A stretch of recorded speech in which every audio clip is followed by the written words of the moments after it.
Esta reunión está siendo grabada.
Bueno, buenas tardes a todos.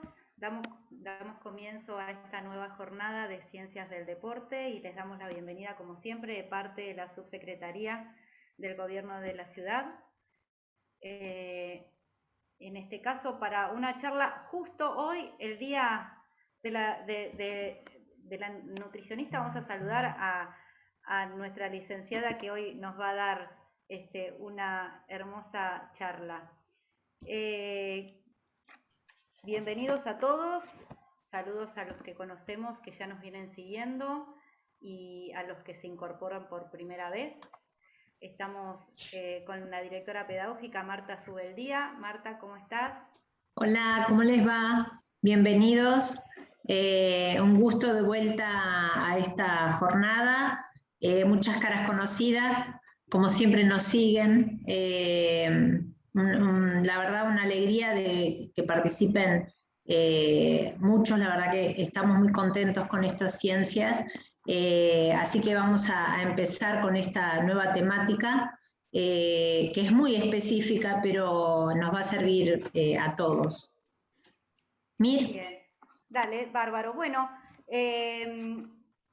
como todos saben, y antes de presentar a Marcia, nosotros vamos a dejar ahora en el chat un link de un Padlet donde ustedes van a poder ingresar y van a poder dejar las consultas que vayan teniendo y las preguntas que vayan queriendo que Marcia pueda responder. Al final ella va a estar exponiendo hasta las 8 y la última media hora vamos a utilizarla para que ella pueda responder esas consultas. Quien nunca utilizó un Padlet, le comento que ingresan ese link, va a aparecer como si fuese una pared. A la derecha, abajo a la derecha, van a encontrar un signo más. Tienen que tocar ese signo y les va a aparecer un cuadro donde ustedes van a poder redactar la pregunta, ¿sí? Si se confundieron, lo que fueran, fíjense que se puede editar y se puede eliminar. Así que bueno, hagan todas las preguntas que gusten y al final la idea es que bueno, vamos a tratar de unificar algunas, que seguramente quizás algunas tengan que ver, y Marcia las va a poder contestar. No se olviden que esta capacitación queda grabada, ustedes van a poder entrar y verla y compartirla en el canal de YouTube de Deportes BA, para si quieren compartirla o volver a escucharla. Bien, Marcia Gonzari, que es licenciada en nutrición, ella está a cargo de la Cátedra de Nutrición y Deporte en la UBA, y es autora de varios libros. Yo les voy a nombrar algunos, la verdad que súper interesantes. Fundamento de Nutrición en el Deporte, Alimentación y Deporte, Guía Práctica, Alimentación de Campeones, Energía sin Límites y Bien Nutridos. Así que tiene un bagaje impresionante de lectura para compartir. Bueno, y sin más, Marcia, te dejo para que puedas darnos esta charla súper interesante sobre la utilización de los hidratos en los deportes de resistencia. Gracias. Bárbaro. Bueno, muchas gracias Mirna, bienvenidos a todos. Bueno, es un gusto poder compartir con ustedes este momentito. Les cuento que me toca hablar sobre la importancia de los hidratos de carbono en los deportes de resistencia. Este es un tema que, a pesar que históricamente se sabe la importancia que tiene en la alimentación básica, en la alimentación de todos los días, este nutriente como que son los hidratos de carbono, y la importancia que tiene en el deporte, es bastante controvertido, y ustedes lo sabrán, es bastante cíclico, ¿sí? Como que va cambiando de década a década. Entonces, bueno, tenemos una horita para charlar. Yo sé que en el público hay diversidad de profesiones, hay entrenadores, hay profesores de educación física, hay colegas, que bueno, les mando un saludo y feliz día a todos. Y hay deportistas también. Entonces voy a intentar hablar un idioma que pueda llegar a todos, y la idea es que cada uno de ustedes se pueda llevar algo de esta charla. Y bueno, si no es clara, al final tenemos todo el tiempo para hacer las preguntas que ustedes necesiten, ¿sí? La realidad es que si yo tendría que hacer un análisis de la importancia de un nutriente, estaría como partiendo desde la práctica, desde un error, porque nosotros no comemos nutrientes, nosotros comemos alimentos que contienen nutrientes, y es muy raro encontrar un alimento que tenga solo un nutriente. También sería un error analizar el alimento si uno no evalúa ese alimento dentro de una alimentación, ¿sí? Como también en deportes de resistencia sería un error analizar una alimentación sin relacionarla con el entrenamiento. Entonces, partiendo de esa realidad que uno va a hablar de la importancia del nutriente, pero que uno debería hablar de un contexto alimentario dentro de un contexto deportivo, largamos con la charla. Ustedes habrán visto que los deportes de resistencia han aumentado, por lo menos hasta antes de la pandemia, exponencialmente, ¿sí? Y yo creo que ahora en esta etapa también los deportes, por lo que es ciclismo, lo que es running, ha aumentado a expensas tal vez de los deportes que son más indoor. Las recomendaciones de los hidratos de carbono no se han modificado, por lo menos no dramáticamente en los últimos años. Son bastante sólidas las recomendaciones, pero bueno, a pesar de que esas recomendaciones siguen siendo parecidas o las mismas durante muchos años, hay mucho conflicto y hay mucho desacuerdo entre los profesionales. Y la realidad es que la alimentación ideal necesita de todos los nutrientes, necesita tanto del hidrato como de la proteína, como de las grasas, como del resto, ¿no? El hidrato de carbono ha sido estudiado desde 1920, creo que es el primer antecedente que hay de investigaciones que se realizaron con este nutriente. Así que bueno, les voy a compartir la pantalla y largamos con la charla.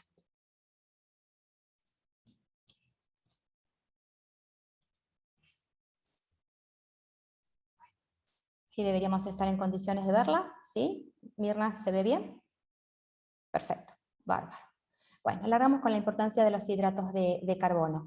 La idea, el objetivo de esta charla es, bueno, intentar estimular el criterio y el razonamiento criterioso respecto a este tema, describir fisiológicamente la importancia de los hidratos de carbono en lo que es deportes de resistencia, y después vamos a introducir las pautas relacionadas con este macronutriente y dejamos para el final las preguntas.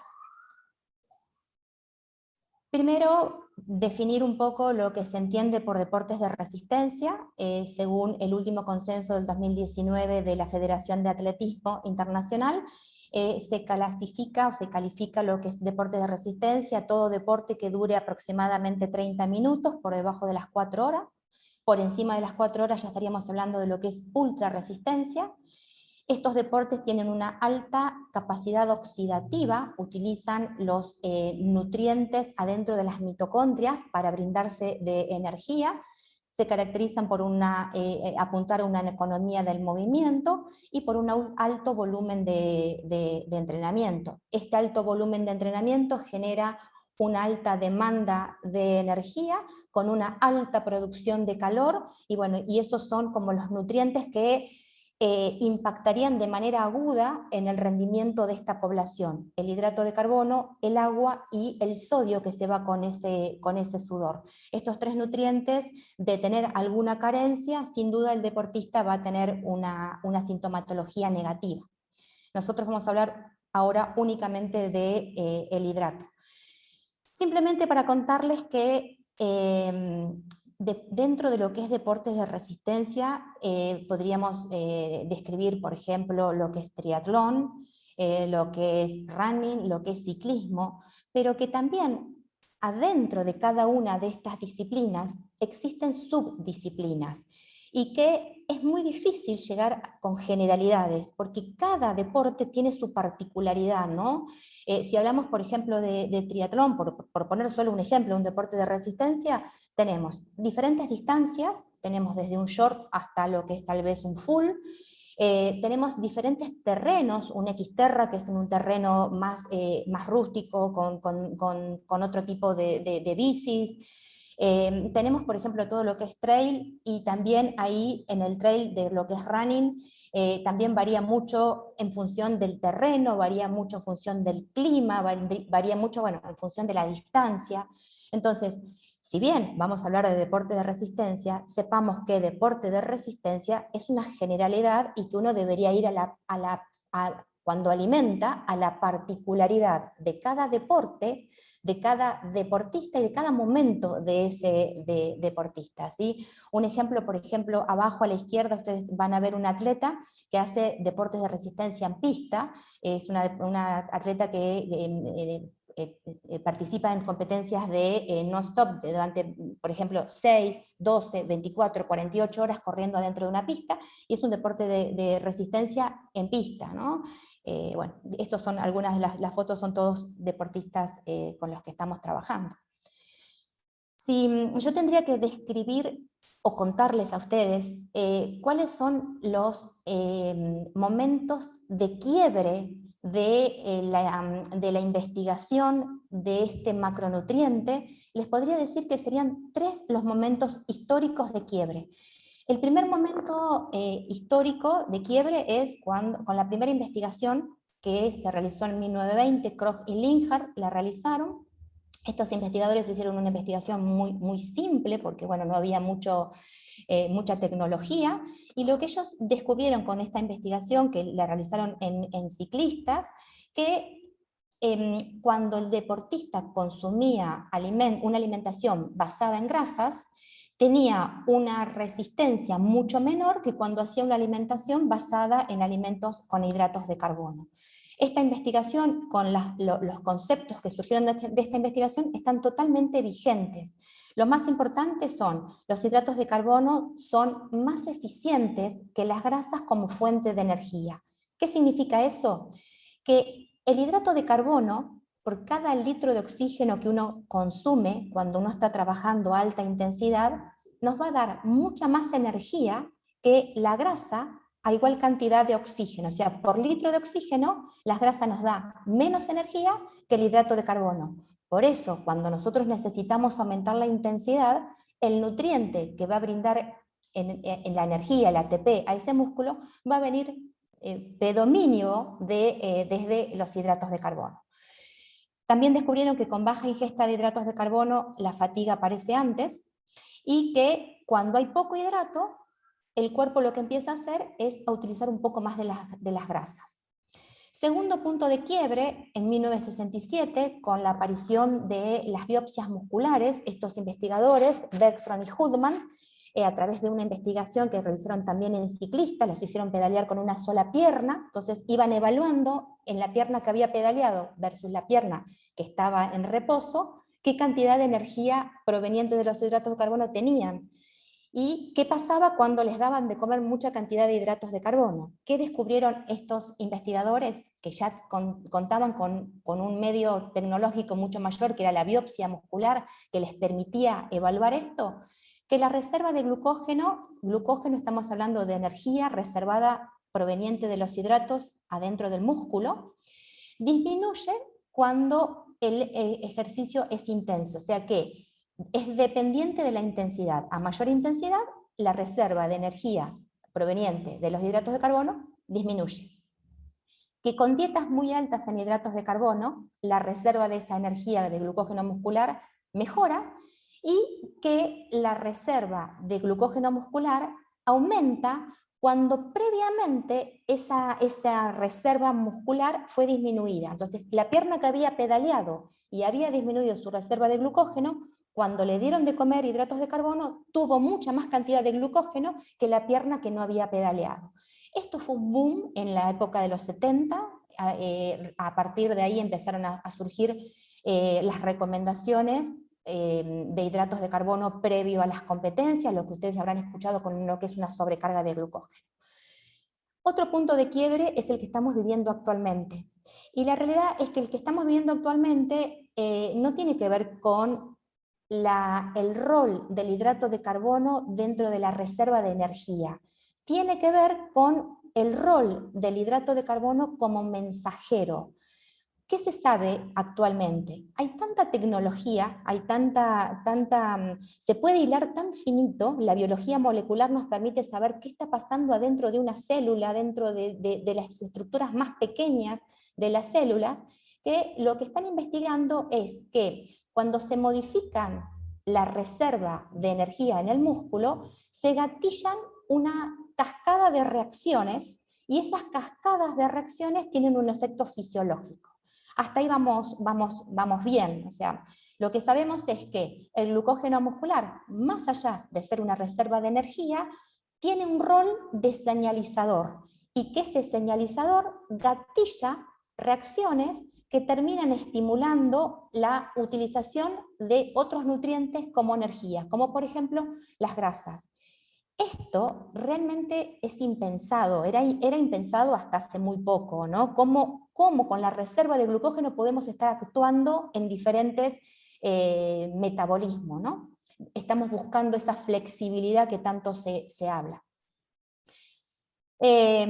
Algunos parámetros que vamos a tener que contemplar antes de hablar específicamente de la alimentación son los parámetros fisiológicos. Tendríamos que evaluar todos los parámetros personales de cada individuo, los fisiológicos, el nivel de entrenamiento, los ambientales, pero basándonos en los parámetros fisiológicos, nosotros deberíamos saber cómo ese alimento se digiere, se absorbe, cómo se metaboliza, cómo entra dentro de la fibra muscular para permitir esa contracción muscular, cómo impactan las reservas de energía, cómo nos brindan energía. El sistema energético es cómo un nutriente se convierte en una moneda energética para que el músculo se contraiga. Bueno, el tema de la economía de la carrera, cómo impacta el entrenamiento, cómo impacta el clima, son todas variables que van a impactar en la utilización de los hidratos de carbono. Así que vamos a ir haciendo como un recorrido desde que elegimos comer alimentos con hidratos de carbono hasta que se convierten en energía. Entonces, una vez que ese alimento pasa por el estómago, desde el estómago llega al intestino, desde el intestino se absorbe y viaja directamente hacia el hígado guarda un poco de esa energía proveniente del hidrato de carbono y larga al torrente sanguíneo el resto de esa energía, que viaja en la sangre hasta donde sea necesario, por ejemplo el sistema nervioso central, por ejemplo el músculo, y una vez que llega al músculo, el hidrato de carbono es atrapado y se guarda en forma de glucógeno, que es la forma de almacenar ese hidrato de carbono. ¿Qué cosa nueva se sabe de esto?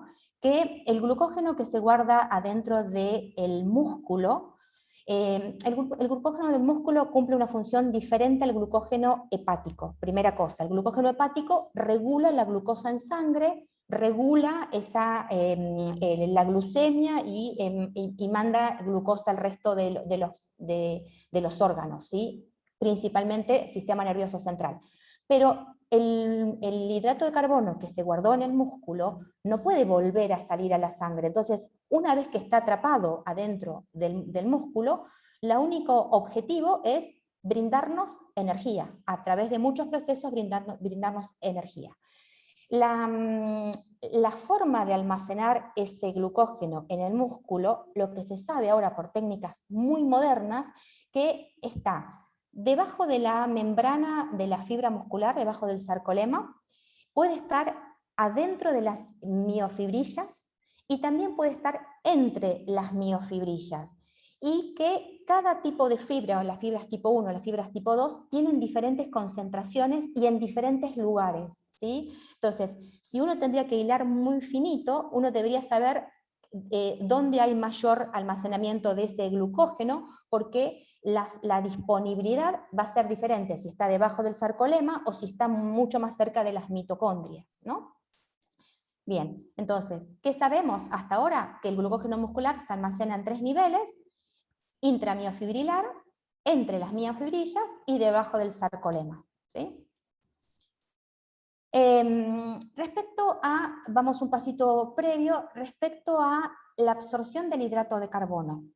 Les voy a hablar de la absorción del hidrato de carbono a nivel intestinal. ¿Sí? Una vez que pasó por el estómago, se digiere y para poder ser absorbido a nivel intestinal, se tiene que transformar en la unidad estructural más pequeña, que son los monosacáridos, que son las unidades más chiquitas que forman los diferentes hidratos de carbono. Para ser absorbidos, esos monosacáridos necesitan de transportadores, y estos transportadores en la alimentación cumplen una función muy importante. Ustedes imagínense en esta gráfica que la parte de arriba sería la luz del intestino, por donde llega el alimento, que ya viene predigerido, se termina de digerir y se absorbe como glucosa, como fructosa, como galactosa, se absorbe como diferentes monosacáridos. Bueno, la glucosa se absorbe por un transportador que se llama CGLT1, tiene un nombre, que necesita del sodio. La glucosa se absorbe con el sodio y es un transportador que necesita de energía, es un transportador que necesita del ATP, ¿sí? Este transportador, que es tan importante, se sabe que por encima de determinada cantidad, por encima de los 60 gramos por hora o 1 gramo por minuto, se satura. Entonces, es muy importante tener este concepto cuando veamos algo de alimentación. Entonces, el CGLT1 se satura, otros monosacáridos, como por ejemplo la fructosa, entran por otros transportadores que no necesitan energía, por difusión facilitada, no necesitan del sodio tampoco. Es un proceso un poco más lento, pero nos salva cuando el CGLT1 se saturó con mucha glucosa. Una vez que entra adentro de la célula del intestino, adentro del enterocito, sale por la otra pared hacia la sangre, digamos, hacia la circulación portal, por transportadores que se llaman GLUT2, que son independientes de energía y no necesitan sodio también. ¿Qué se sabe actualmente con esto?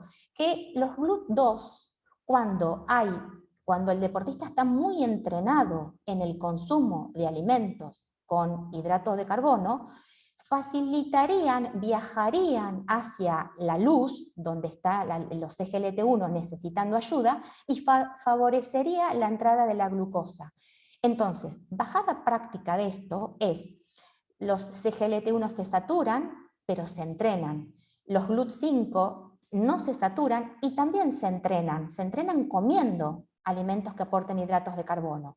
Cuando nosotros tenemos mucha necesidad de consumir hidratos de carbono, los GLUT2 se transportarían y ayudarían a ese transporte tan necesario para que vaya al hígado, para que vaya al músculo y para que se oxide, para que brinde la función de energía que nosotros estamos buscando. Bueno, entonces, ¿qué se sabe de esto? La tasa de absorción sería la limitante de la utilización de ese hidrato de carbono como energía, pero lo bueno de esto es que es entrenable, ¿sí? Entonces, pregunta es, ¿qué pasa con los que no comen hidratos de carbono? Con los que desentrenan ese intestino a esa capacidad de absorción intestinal, ¿no? Bueno, una vez que ese nutriente, ese monosacárido, se absorbió a nivel intestinal, fue al hígado, el hígado lo mandó a la sangre lo mandó al músculo, necesita entrar al músculo, y para entrar al músculo, imagínense que esta es la membrana de la fibra muscular. Para entrar la glucosa al músculo tiene dos posibilidades, ¿sí? Que son simultáneas. Una posibilidad es que utilice la insulina. La insulina se estimula y permite la entrada de ese hidrato de carbono, y otra posibilidad es de unos transportadores que se llaman GLUT4, que se estimulan con la contracción muscular. Estos transportadores están adentro de la célula de la fibra. Cuando uno contrae el músculo, se genera toda esa liberación de calcio, de AMP, todos esos mensajeros que hacen que los GLUT4 se enteren que hay una contracción muscular, se trasladen hacia la membrana de la fibra muscular y permitan la entrada de la glucosa dentro de la fibra muscular.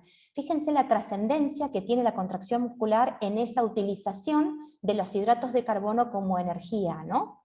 Acá les dejo el link porque si les interesa ampliar este tema y todo lo que estoy hablando, porque realmente este trabajo de Morton es imperdible, ¿sí? Si ustedes escanean el código QR y van directamente al link.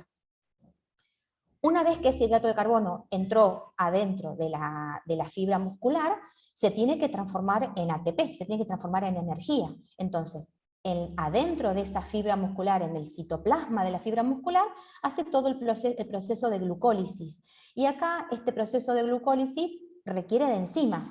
Y esas enzimas están estimuladas de manera aguda cuando hay contracción muscular. Y están estimuladas de manera covalente o de manera alostérica cuando hay mensajeros o cuando hay mucho fósforo, que se fosforilan, covalentemente se activan, y cuando hay mucha contracción se estimulan. Para que esos nutrientes nos brinden energía en el sistema oxidativo, tienen que entrar a la mitocondria. Entonces, la mitocondria cumple un rol sumamente importante. Y la mitocondria es como la usina de energía para estos tipos de deportes, y se estimulan cuando hay un entrenamiento adecuado y se estimulan de manera crónica, aumentan su capacidad funcional y aumentan también su capacidad de estructura, ¿sí? Bueno, lo que se sabe actualmente es que con manipuleos alimentarios podemos lograr lo mismo que se logra con el entrenamiento, que es mayor funcionalidad de esas mitocondrias y mayor utilización de esos nutrientes adentro de la mitocondria.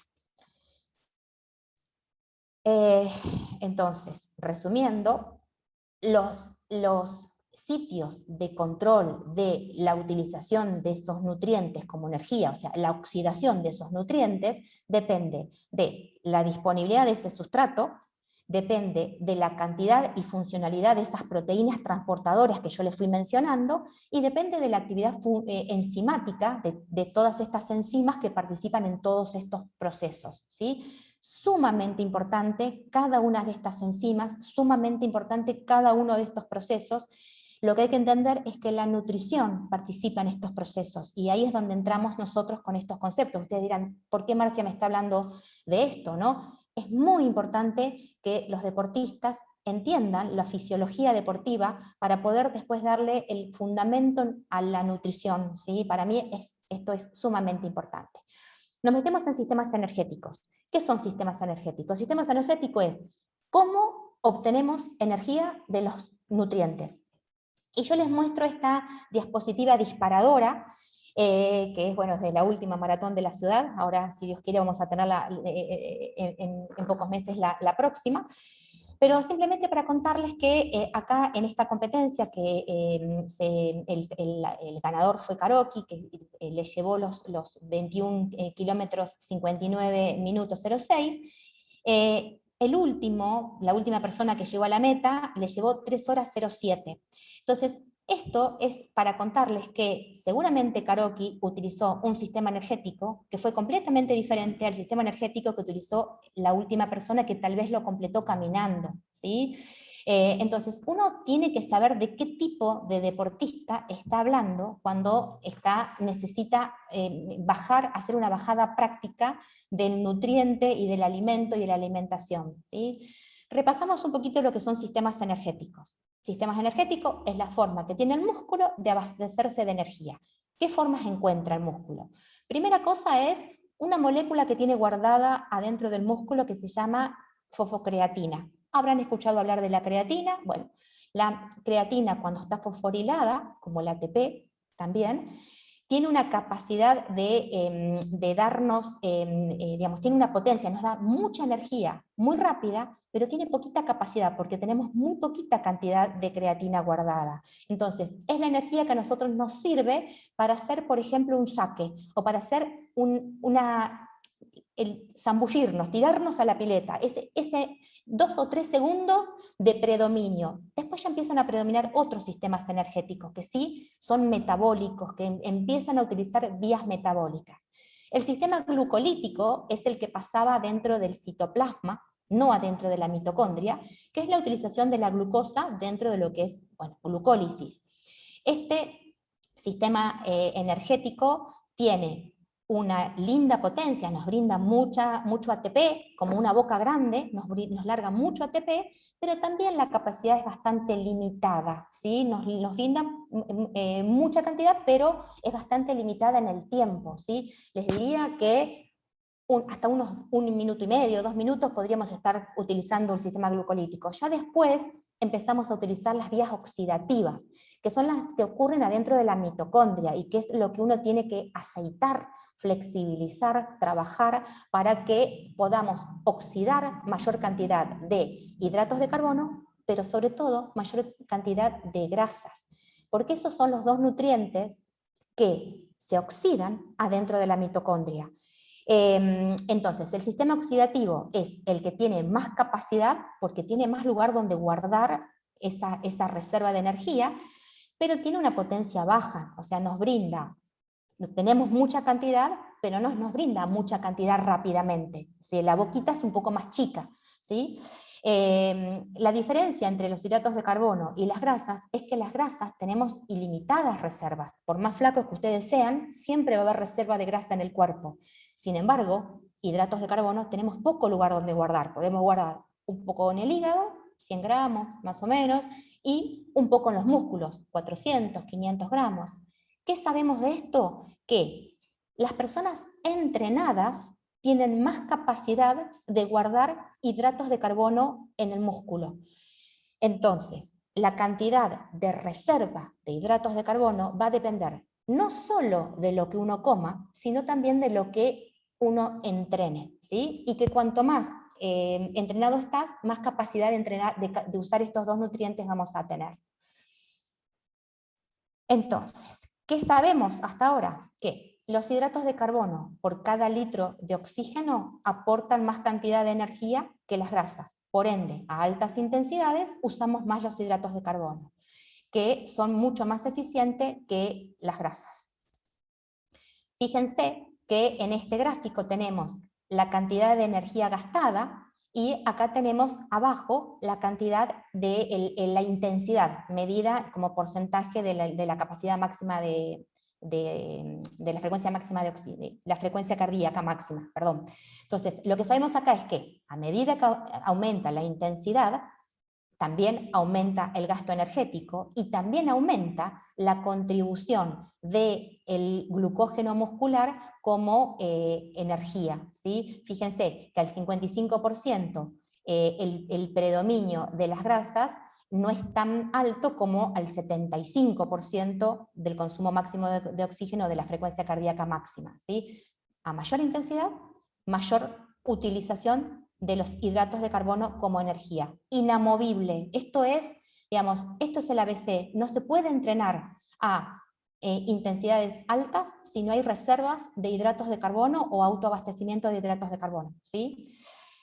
Este es un trabajo de investigación lindísimo de INPEI, que ahora les voy a mostrar la cita bibliográfica también. Fíjense que estas son las reservas de glucógeno. Cuando se parte de una reserva de glucógeno alta, pero la intensidad de trabajo es baja, vamos a tener más disponibilidad de energía durante más tiempo. Acá tenemos el tiempo y acá tenemos la cantidad de hidratos de carbono.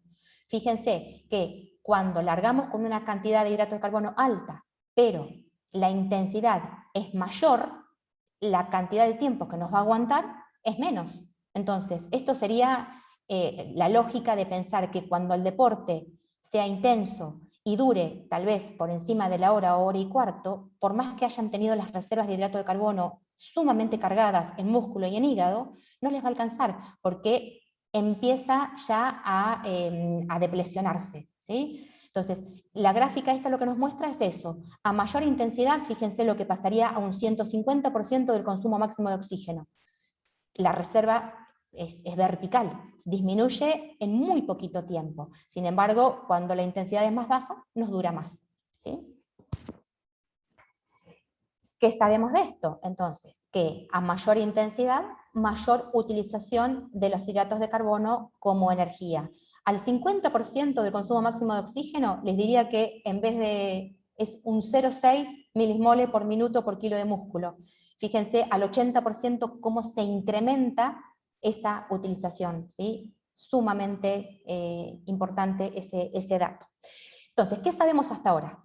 Que la intensidad impacta, que la duración impacta, que la alimentación impacta y que el nivel de entrenamiento también impacta. Bueno, ¿qué es lo nuevo? Tal vez es lo que yo les puedo aportar algo nuevo, es que las reservas de sustratos, las reservas de glucógeno en el músculo, también impactan en esto de, ¿qué voy a usar? ¿Voy a usar un poco más de hidratos? ¿Voy a usar un poco más de grasa? ¿De qué depende? De todas estas variables y depende de la cantidad de glucógeno que ustedes tengan guardado en músculo.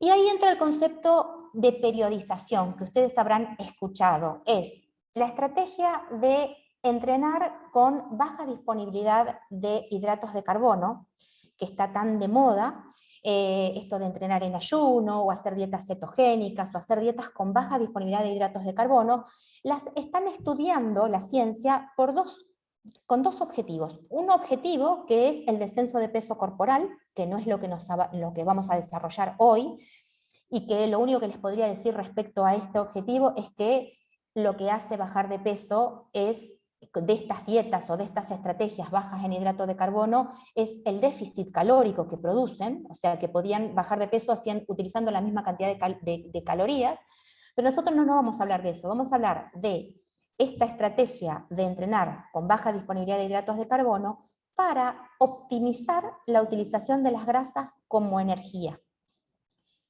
El músculo es maleable, imagínenselo así, o sea, es maleable, uno lo entrena con fuerza y el músculo crece, uno lo entrena con hidratos de carbono y el músculo se flexibiliza para utilizar un nutriente u otro. Es maleable y nosotros tenemos esa capacidad de hacerlo, de utilizar esas estrategias para mejorar el rendimiento deportivo. Entonces, ahí entra el concepto de periodización. ¿Qué es periodización? Periodización es utilizar la nutrición, el entrenamiento y la fisiología con el objetivo de optimizar el rendimiento deportivo. Se utilizan estas tres variables con el objetivo a largo plazo de que ese deportista rinda más. Ustedes, si tendrían me faltó una diapositiva. Bueno, no importa, avanzo con esta. A ver, ¿qué pasa que no corre? Entonces, ¿qué busca la ciencia con estas estrategias de entrenar con baja disponibilidad de hidratos de carbono? Alterar esa reserva de hidratos de carbono para tener un efecto fisiológico. Lo que están buscando es que optimizar la utilización de las grasas, que ese es el objetivo de cualquier deportista de resistencia, depender más de las grasas y depender menos de las reservas de hidratos, porque la reserva de hidrato se acaba y la de la grasa no. Entonces, eso es lo que está buscando la ciencia. ¿De qué manera? Con diferentes estrategias, no sé por qué no pasa con el mouse, como por ejemplo, entrenar en ayuno, o entrenar con baja disponibilidad de hidratos de carbono, o entrenar durante la nochecita, muy intenso, después no consumir hidratos de carbono, dormir con baja disponibilidad de hidratos de carbono, y entrenar al otro día a la mañana con baja intensidad y sin hidratos de carbono. Lo que manipulan es la reserva del hidrato, el aporte exógeno, o sea, no consumen hidrato de carbono durante la práctica deportiva, y otra estrategia es no utilizar el hidrato de carbono en la recuperación. ¿Qué logran con esto? Limitan la insulina, aumentan la adrenalina, estimulan la lipasa hormonosensible. Todos estos procesos estimulan la síntesis de estructuras de la mitocondria, o sea, estimula la biogénesis enzimática, y eso a la larga lo que favorece es la mayor utilización de las grasas. Entonces, digamos, esto es lo que la ciencia está investigando.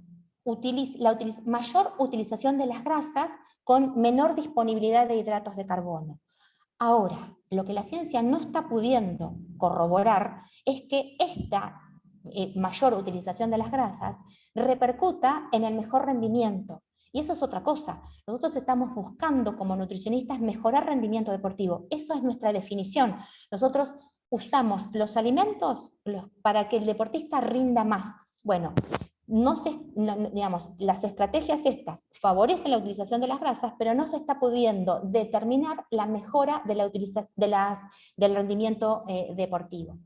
Y esto INPEI, en este trabajo de investigación que les dejo acá en este QR, lo demostró en un trabajo que ahora se los voy a mostrar, creo que hay alguna diapositiva.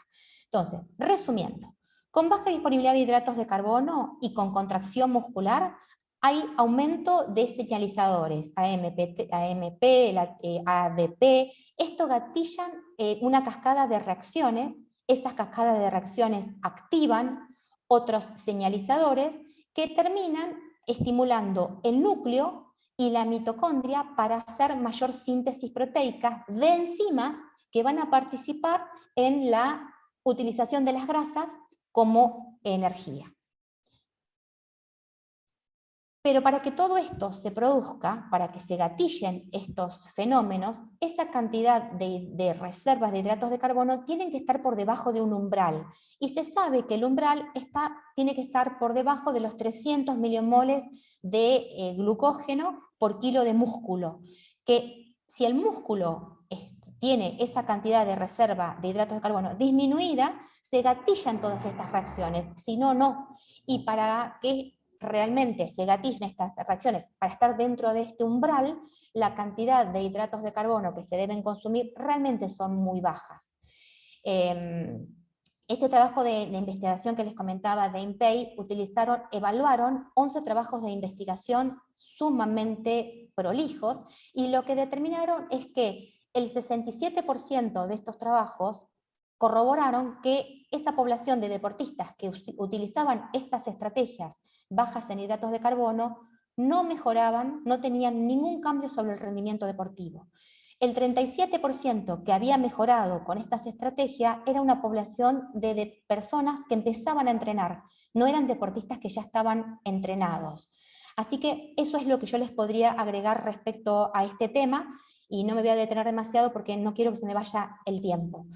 Lo que sí, tal vez es muy importante que sepan que con estas estrategias bajas en hidratos de carbono, se sabe, el doctor Stellinger, que es un canadiense, que es estudioso del tema, determinó que existe un fenómeno con las dietas bajas en hidratos de carbono que disminuye una enzima que es la piruvato deshidrogenasa, no importa el nombre. Esta enzima lo que hace es facilita la utilización del hidrato adentro de la mitocondria.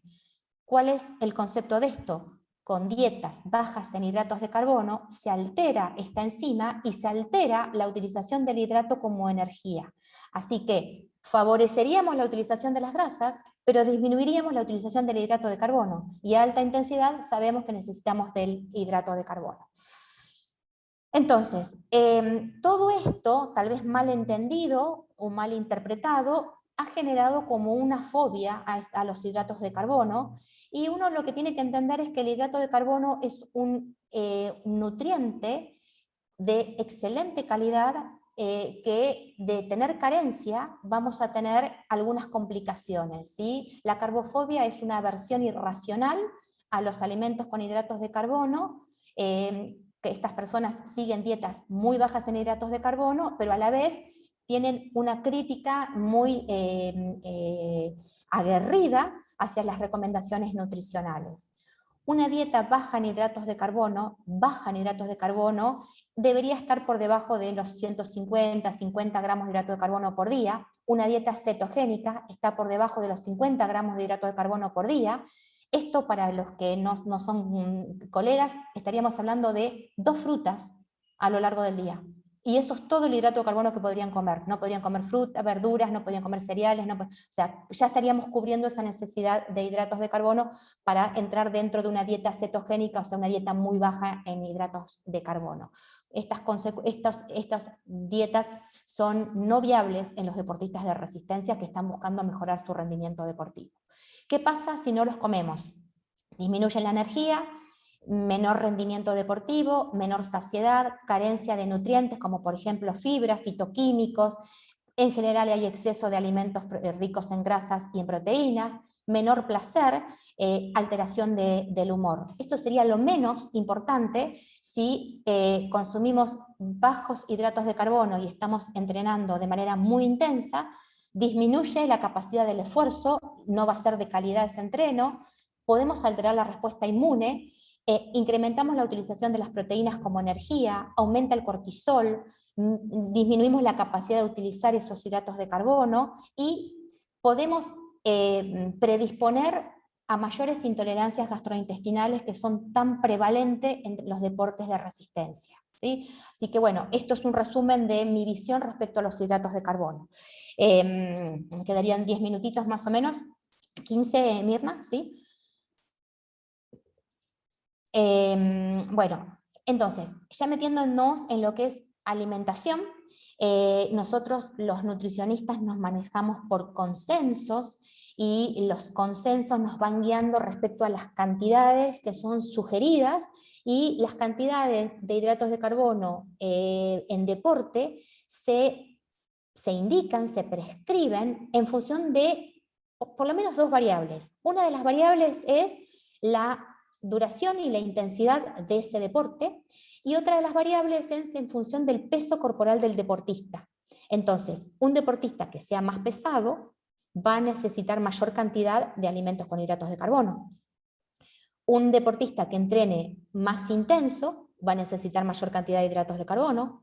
Un deportista que entrene más intenso y con más duración, más largo, entrenamientos más largos, también va a necesitar más cantidad de hidratos de carbono. Entonces, estas son las recomendaciones generales que nos brindan los consensos. Fíjense, el último consenso general fue del Colegio Americano de Medicina del Deporte en el 2016, que la recomendación es bastante amplia en función de estas variables que yo les venía comentando, y las del 2019, que es el consenso de la Federación de Atletismo, también van entre 7 y 12 gramos, es muy amplia, es muy amplia. Nuestra función como nutricionista es hacerle una bajada práctica y una bajada dinámica a estas recomendaciones que son estáticas, ¿sí? Nosotros lo que hacemos es, vamos variando día a día en función de cuántas horas entrena ese deportista y la intensidad con la que entrena ese deportista. Si ese deportista tiene un regenerativo, la cantidad de hidratos de carbono va a ser mucho más bajo que si va a ser tal vez un fondo en pelotón que necesita seguir al pelotón y está trabajando cerca no sé, de una zona de trabajo 3, 4. Entonces, son todas variables que uno tiene que tener en cuenta, y lo que tiene que hacer es darle dinamismo a estas recomendaciones que son estáticas, ¿sí? Ese dinamismo es lo que yo les decía, periodizar. Periodizar, según el doctor Scheukendruck, que es referente del tema a nivel mundial, él dice, son como diferentes herramientas de un maletín o de una caja de herramientas. Uno va sacando esas herramientas o esas estrategias en función de la que necesite. Yo lo haría con una receta. Yo le diría, si nosotros queremos hacer panqueques y necesitamos huevo, necesitamos sartén, necesitamos harina, y vamos a necesitar otros ingredientes si tal vez queremos hacer, no sé, un licuado. Entonces, dependiendo de lo que nosotros necesitemos hacer, vamos a usar un ingrediente, una estrategia alimentaria u otra estrategia alimentaria. ¿Sí? Yo les voy a contar qué comer antes, durante, en la recuperación, pero estas son generalidades, ¿sí? Bien. Esta es una planilla de una periodización de un atleta que compite en ultra resistencia en pista, y lo que estábamos buscando era ajustar su peso. Entonces lo que hacíamos era, fíjense que día a día íbamos cambiando la cantidad de alimentos con hidratos de carbono. Por ejemplo, si esta deportista entrenaba 1 hora de entrenamiento intenso después de la merienda, supónganse a las 7 de la tarde, ubicábamos los alimentos con hidratos de carbono en su almuerzo y aumentábamos los hidratos de carbono en la última comida antes de entrenar, la UCAE, última comida antes de entrenar, que era diferente tal vez esta última comida antes de entrenar de los días que no entrenaba. El día que no entrena, fíjense que está en verde acá, no le poníamos hidratos de carbono en su almuerzo, no le bajábamos la cantidad de hidratos de carbono en la merienda, porque ese día necesitaba mucho menos cantidad de hidratos de carbono. Pero fíjense qué pasaba, por ejemplo, en la cena de un día sábado, previo a un fondo de un día domingo por la mañana. La cantidad de hidratos de carbono aumentaba porque al otro día iba a entrenar mayor cantidad de horas respecto a lo que entrenaba los días de semana. Entonces, así vamos manejando la cantidad de alimentos con hidratos de carbono y los vamos periodizando, utilizando en el momento que los necesita. Cuando no los necesita, los obviamos, o bueno, si estamos holgados con las calorías, los utilizamos. Esta era una guía que ella tenía con las cantidades en cucharadas de cada uno de sus platos, y era una guía que, bueno, de referencia de tamaño de las raciones. Entonces, para ir resumiendo, ¿qué comer antes de entrenar? ¿Cómo necesito aumentar las reservas de hidratos de carbono a nivel glucógeno hepático, glucógeno muscular? Bueno, ¿qué voy a comer antes de los entrenamientos? Antes de los entrenos, o antes de las competencias, vamos a hablar primero antes de una competencia de deportes de resistencia, se suele hacer una estrategia que se llama sobrecarga de glucógeno. La sobrecarga de glucógeno nació con ese trabajo de investigación que yo les comentaba que para mí fue un hito histórico, que utilizaban las biopsias musculares. Bueno, con ese trabajo de investigación de Bergstrom, descubrieron que cuando uno utilizaba esta estrategia, este manipuleo, aumentaba en músculo la cantidad de glucógeno muscular. ¿Cómo era la estrategia? Empezaba 7 días antes de la competencia. Ustedes imagínense que van a competir un día domingo. Bueno, entonces, el lunes anterior o el domingo anterior, lo que hacía era, durante 3 días, bajaban la cantidad de alimentos con hidratos de carbono. Durante 3 días consumía poco hidratos de carbono. Y hacían 2 estímulos en esos días de depresión de glucógeno, o sea, estímulos de entrenamiento sumamente intensos que agote la reserva de hidratos de carbono. Y además no comía. Los últimos días, previo a la competencia, no entrenaba y se dedicaba a comer alimentos con hidratos de carbono. ¿Qué se supo con esta estrategia de esa época, de ese momento? Que esto postergaba, alejaba la fatiga aproximadamente un 20% y mejoraba el rendimiento deportivo. Tenían más plus de energía, retrasaba la fatiga y mejoraba el rendimiento. Pero realmente era muy engorrosa, tenía muchas consecuencias, y a lo largo de la historia se fue flexibilizando. Voy a volver otra vez a esta diapositiva. Después del año 67 hubo otra estrategia que fue el Dr. Sherman, que también utilizaba una semana previa, pero era mucho más gradual, iba progresando de a poquito, día a día, la cantidad de alimentos con hidratos, iba bajando la intensidad del entrenamiento día a día, entonces llegaba al mismo valor, pero de una manera mucho menos traumática. Las sobrecargas fueron modificándose consenso a consenso. ¿Qué se sabe actualmente? Que con un solo día de comiendo entre 10 y 12 gramos de hidrato de carbono, o sea, comiendo mucha cantidad de alimentos con hidratos de carbono, se alcanza a cubrir la reserva de hidratos de carbono similar a las otras estrategias. Ya no necesitamos hacer una estrategia de este tipo, lo que sí necesitamos si queremos tener un plus es que el deportista coma cercano a los 10 gramos de hidratos de carbono las 24 horas, 36 horas, 48 horas antes de ese evento deportivo. Ahora, estas son las últimas 2 sobrecargas del 2016 y del 2019. A mi entender, yo no utilizo ninguna de las 2, me parecen demasiado arriesgadas a nivel tolerancia gastrointestinal. Yo hago como una mezcla de sobrecargas un poquito más conservadoras y más graduales. Supónganse que esta deportista iba a competir, creo que no alcanzo a ver, un día domingo. Entonces, yo sé que ese deportista, el día sábado, tiene que haber llegado a una cantidad de hidratos de carbono altas, ¿sí? Entonces, el sábado va a ser el día de mayor cantidad de hidratos de carbono, pero yo lo empiezo a aumentar mucho antes, lo empiezo a aumentar tal vez el jueves.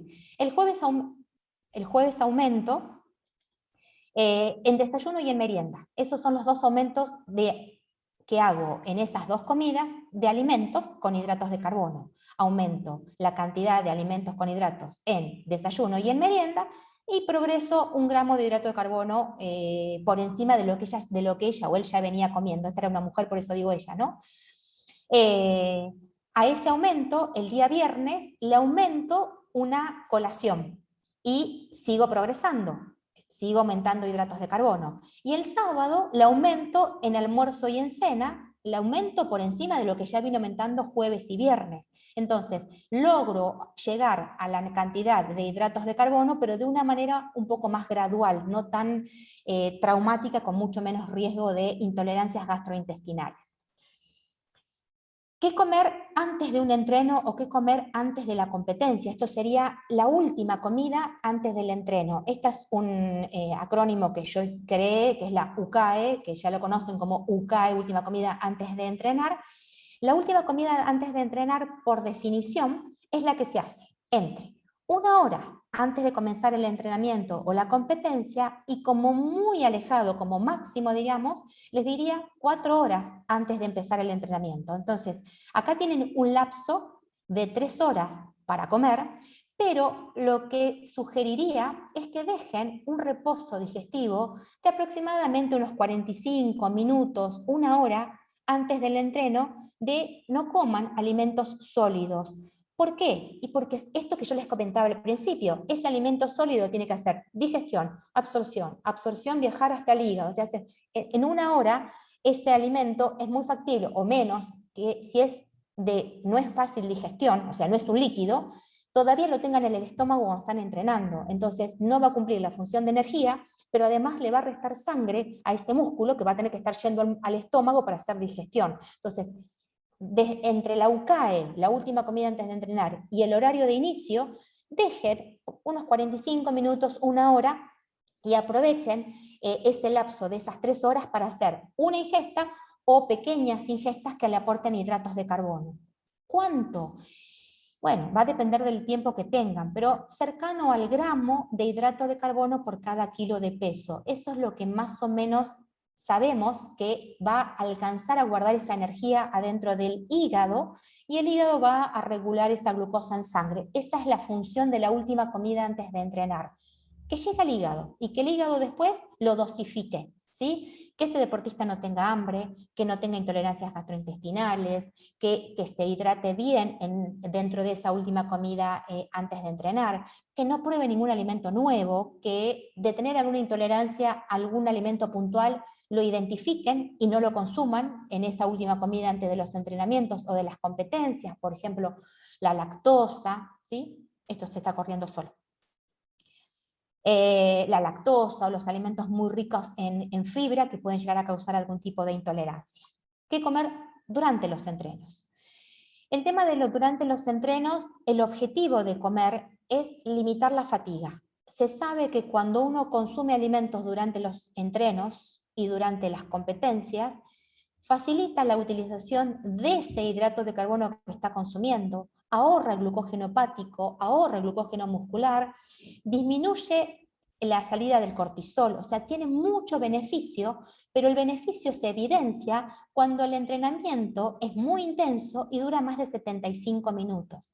En entrenamientos que sean intensos, pero que duren menos de 75 minutos, si hicieron adecuadamente las últimas comidas, la UCA y las comidas previas con hidratos de carbono, es muy factible que lleguen bien, que durante ese entrenamiento no necesiten del consumo de alimentos con hidratos de alimentos o bebidas. Cuando digo abastecimiento, estoy hablando de las bebidas con hidratos de carbono o algún suplemento, ¿sí? Entonces, bajada práctica de esto es: deportes o entrenos que duren menos de 75 minutos no necesitan del hidrato de carbono, metabólicamente no lo necesitan, pero se sabe que con enjuagues bucales, haciéndose enjuagues bucales con hidratos de carbono, dulce o no dulce, puede usar una maltodextrina, una solución que tenga hidratos de carbono durante 10-15 segundos, cada 10-15 minutos,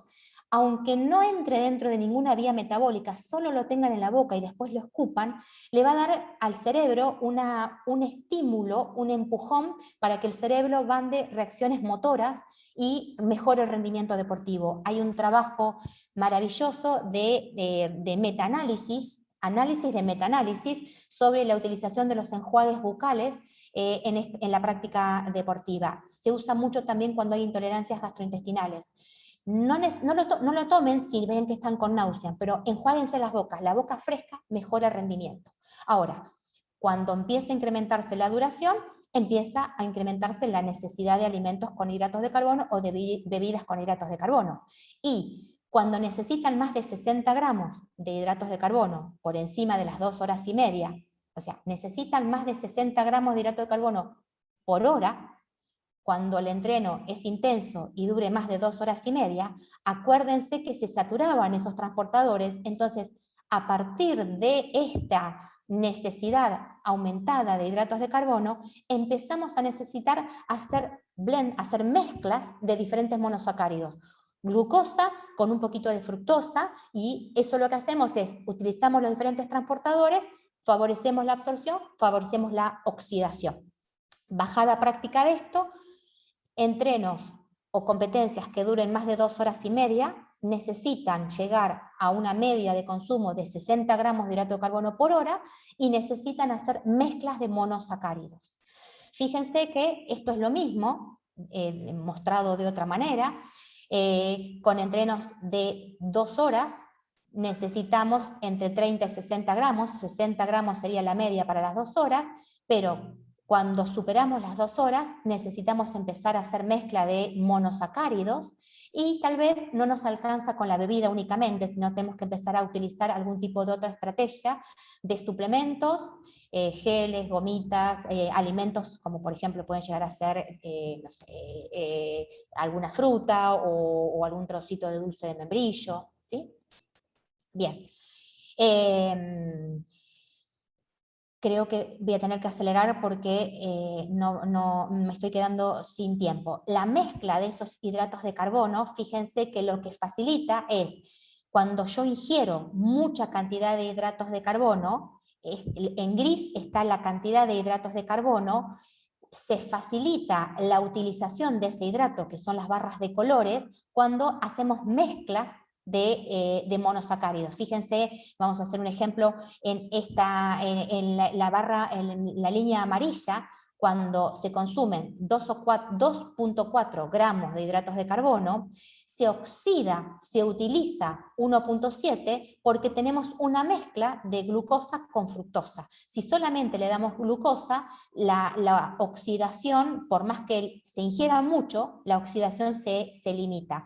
Y da lo mismo que sea un sólido o que sea un líquido. Eso también es un dato importante. No se altera la oxidación de ese hidrato de carbono si proviene de un líquido o proviene de un sólido.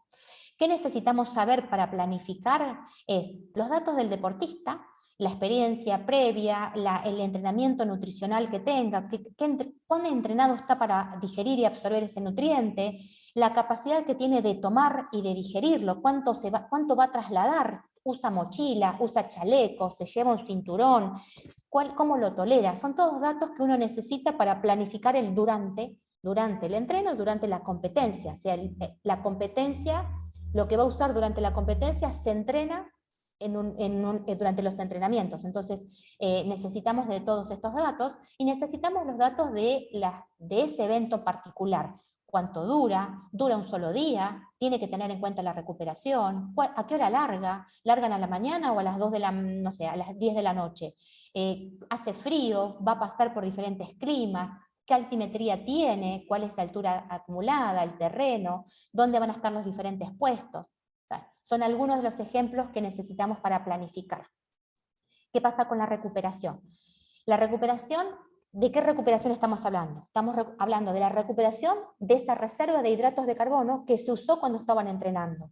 Entonces, recuperarla va la velocidad de recuperación o la necesidad de recuperarlo va a depender de cuánto tiempo tienen hasta el próximo entreno. Si ustedes van a entrenar un martes y van a volver a entrenar, no sé, el miércoles al otro día a la misma hora o el jueves, tienen 24 horas para recuperarse. Con que coman alimentos con hidrato de carbono en todas las comidas, se van a estar recuperando.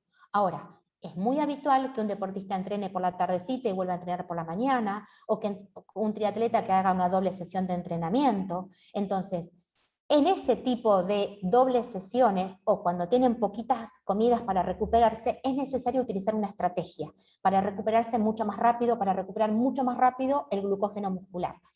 El glucógeno muscular se recupera más rápido cuanto más se deplecionó, cuanto más bajo está, cuanto más intensa fue esa actividad y más bajo está la reserva de glucógeno, más activa está la glucógeno sintetasa, entonces más rápido se va a recuperar. Están mucho más activos los GLUT, estos transportadores. Entonces, si ustedes aprovechan el post-entreno inmediato, consumiendo alimentos que le aporten hidratos de carbono a un rango, a una tasa de 1.2 gramos de hidrato de carbono por kilo, por cada hora, durante aproximadamente 4 horas, van a estar recuperando aproximadamente un 60-70% del glucógeno muscular. Es una estrategia que requiere comer mucho, que requiere estar muy atenta con cada una de las comidas, y que si no llegan a consumir 1.2 gramos de hidratos de carbono, pueden hacer una combinación de alimentos que le aporten hidratos y alimentos que le aporten algo de proteína.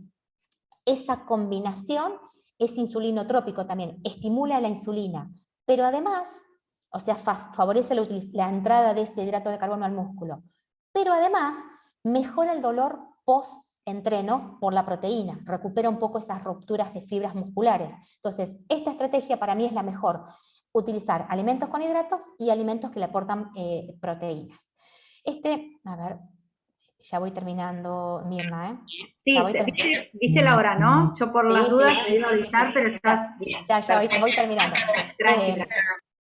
Este es un ejemplo de un deportista, no alcanzo a ver arriba el peso, pero necesitaría con 0,8 gramos de hidrato de carbono en el post-entreno, 56 gramos de hidrato de carbono y 0,2 gramos de proteínas. Esto nos daría de proteínas un total de 14 gramos, y para este peso, ¿no? Para este ejemplo, simplemente para llevar a un ejemplo, y necesitaríamos 56 gramos de hidratos de carbono. Entonces, este es un ejercicio que está en el último libro, Bien Nutridos, que sumemos alternativas con hidratos de carbono. Cada una de estas alternativas le aporta entre 20 y 25 gramos de hidratos de carbono, apuntando a llegar a cubrir un 56 gramos, y sumemos 2 alternativas ricas en proteínas, cualquiera de estas, para llegar a cubrir los 14 gramos de hidrato de carbono. Y ahí vamos a tener un recovery, ¿sí? Bueno, resumiendo y cerrando, ¿qué sabemos? Reservas elevadas de glucógeno, de energía guardada en músculo y en hígado en forma de glucógeno, posponen la fatiga aproximadamente un 20% en deportes de resistencia. La alimentación rica en hidratos de carbono mejora el rendimiento en un 2 o un 3%. La fatiga suele aparecer con reservas de glucógeno muy bajas. Cuando hay baja disponibilidad de hidratos de carbono, se facilita la utilización de las grasas, pero ahí no podrían entrenar a altas intensidades. O sea, utilizarían más grasas, pero deberían trabajar a zonas de intensidades más bajas, una zona 2 de trabajo, por ejemplo. La eficiencia energética del hidrato de carbono es mucho mayor, me brinda mucha más energía por litro de oxígeno, por eso es mucho más eficiente que las grasas. Y acá termino. Muchísimas gracias, perdón si los puse nerviosos, pero empezamos 7 minutos más tarde, así que no me atrasé tanto. Es verdad. Te ocupaste el tiempo justito, perfecto. Bueno, Marcia, muchísimas gracias, súper interesante. Y bueno, han dejado algunas preguntas que ahora Marta va a ser la encargada de leerlas. Así que han hecho algunas preguntas muy interesantes. Marta, te paso, ¿tenés el micrófono abierto, Seba? Sí, bárbaro. Bueno, excelente, Marcia, muy bueno. Gracias. Bueno, te han hecho algunas preguntas, voy a hacer como una síntesis. Una de las preguntas es,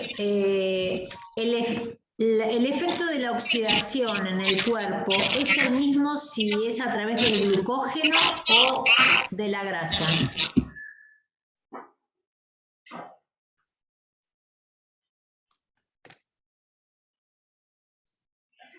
Seba, el micrófono de Marcia.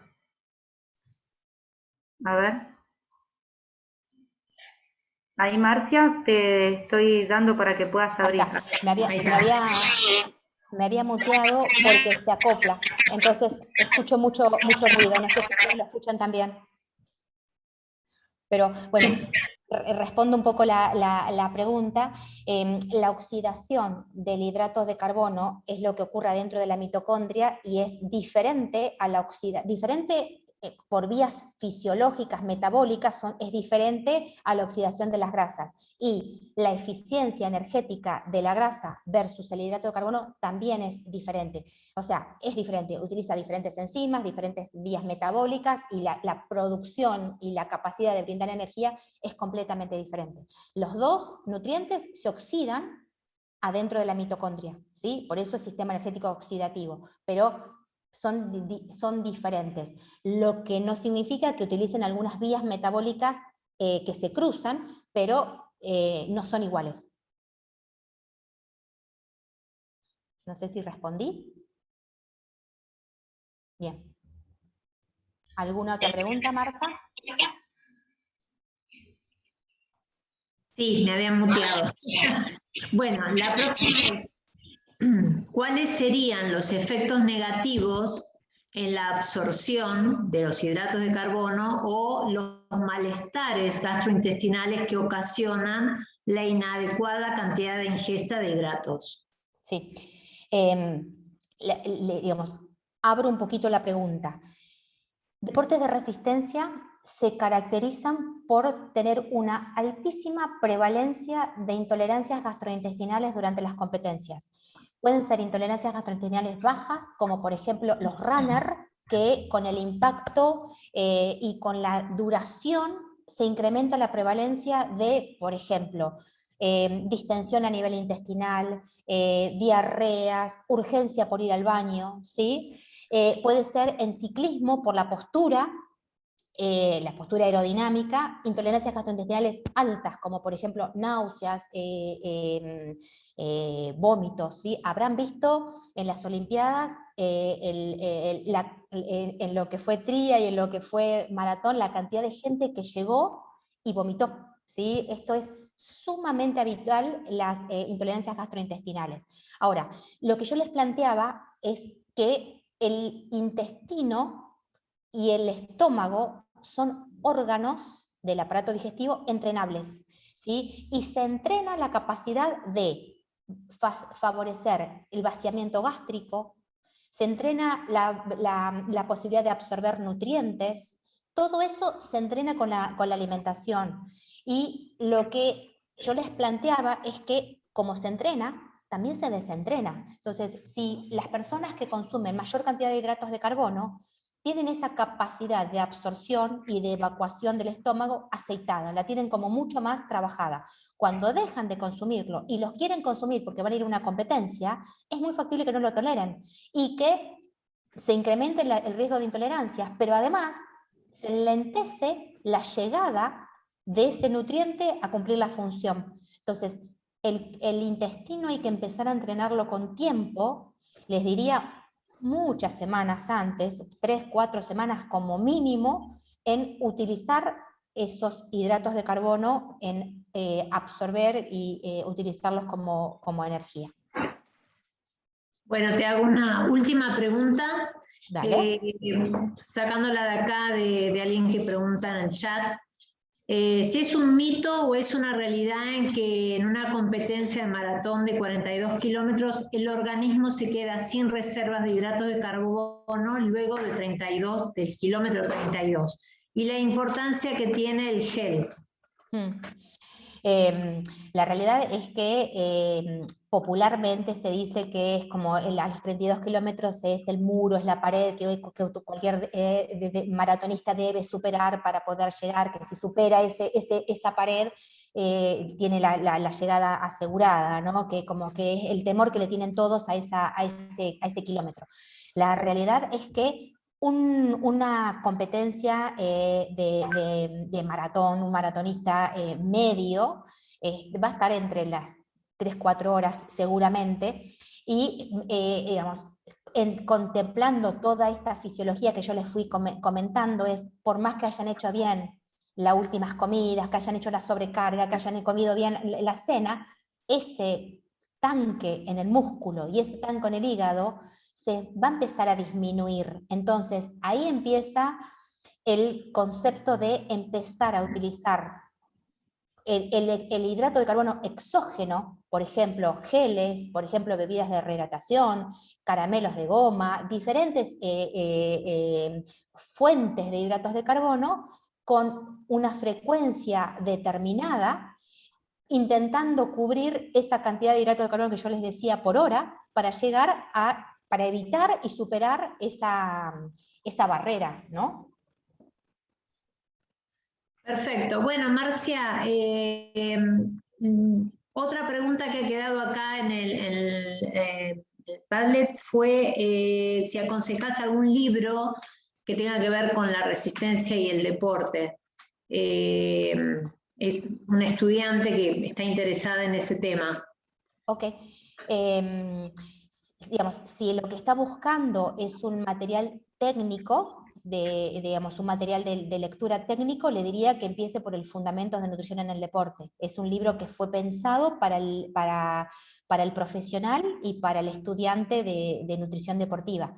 Si el objetivo es empezar a familiarizarse con el tema, o si es, bueno, en caso de que sea un deportista, le diría que tal vez empiece con La Energía Sin Límite, que es un libro que está pensado para el deportista con un lenguaje muy, muy amigable, cero técnico, está organizado con formas de preguntas, que son las preguntas que fuimos recolectando. Este es un libro que yo lo escribí con la licenciada Viviana Langer, y digamos, respondemos las preguntas más habituales que se hacen los deportistas, ¿sí? O sea que si está empezando a familiarizarse con el tema, tal vez que empiece con La Energía Sin Límites. Bueno, Marcia, un gusto y la verdad muy completo lo tuyo, y te agradecemos por todo este aporte. Bueno, gracias a ustedes. Buenas noches a todos y bueno, gracias por estar acá. Bueno, Marcia, muchas gracias. Feliz día nuevamente. Ahora te volvemos a saludar en tu día. Espectacular. Quiero recordarles que van a recibir un certificado todos los que han asistido a cada jornada. Seguramente en unos días lo reciban. Hay un mail desde donde lo reciben, que es cienciasdeldeporte@buenosaires.gov.ar. Y también, bueno, les dejamos abierto, porque más allá de que ustedes en la inscripción dejan los temas de interés, pueden escribirnos, y quizás algún tema que no tengamos dentro del listado que nosotros planteamos, pueden comunicarse con nosotros por ese medio. Así que gracias por estar nuevamente, y de parte de la Subsecretaría del Gobierno de la Ciudad les dejamos un gran saludo y abrazo.